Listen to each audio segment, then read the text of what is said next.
Lionel മെസ്സിയുടെ നേതൃത്വത്തിലുള്ള Argentina football team ഈ വർഷം കേരളം സന്ദർശിക്കില്ലെന്ന് കായികമന്ത്രി വി അബ്ദുറഹ്മാൻ. രാജ്യതലസ്ഥാനത്ത് പ്രഭാത നടത്തത്തിനിറങ്ങിയ തമിഴ്നാട് മയിലാടുതുറയിലെ കോൺഗ്രസ് MP ആർ സുധയുടെ 4 പവനിലേറെ വരുന്ന സ്വർണ്ണമാല സ്കൂട്ടറിലെത്തിയ മോഷ്ടാവ് കവർന്നു. എംബസികൾ അടക്കമുള്ള അതിസുരക്ഷ മേഖലയായ ചാണക്യപുരയിൽ ഇന്നലെ രാവിലെ 6:15 സംഭവം.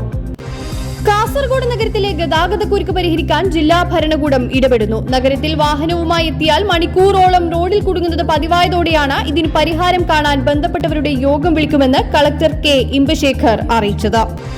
ഇസ്രായേൽ വെടിവെപ്പുകളിലും ബോംബാക്രമണങ്ങളിലും ഗാസയിൽ 41 പലസ്തീൻകാർ കൂടി കൊല്ലപ്പെട്ടു. ഇതിൽ 20 പേർ ഇസ്രായേൽ കരാറുകാരുടെ ഭക്ഷണ വിതരണ കേന്ദ്രങ്ങളിലെ വെടിവെപ്പുകളിലാണ് കൊല്ലപ്പെട്ടത്. സംസ്ഥാനത്ത് ഓണപരീക്ഷ ഈ മാസം 18 ആരംഭിക്കും. UP ഹൈസ്കൂൾ +2 വിദ്യാർത്ഥികളുടെ ഓണപരീക്ഷയാണ് 18 തുടങ്ങുന്നത്. LP വിഭാഗത്തിന് 20 പരീക്ഷ ആരംഭിക്കും. ഓവൽ ടെസ്റ്റിൽ ഇന്ത്യക്ക് 6 റൺസിന്റെ ആവേശ ജയം.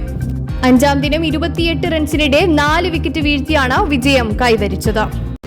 ഇന്നത്തെ സ്വർണ്ണവില പവന് 74,320, ഗ്രാമിന് 9,290.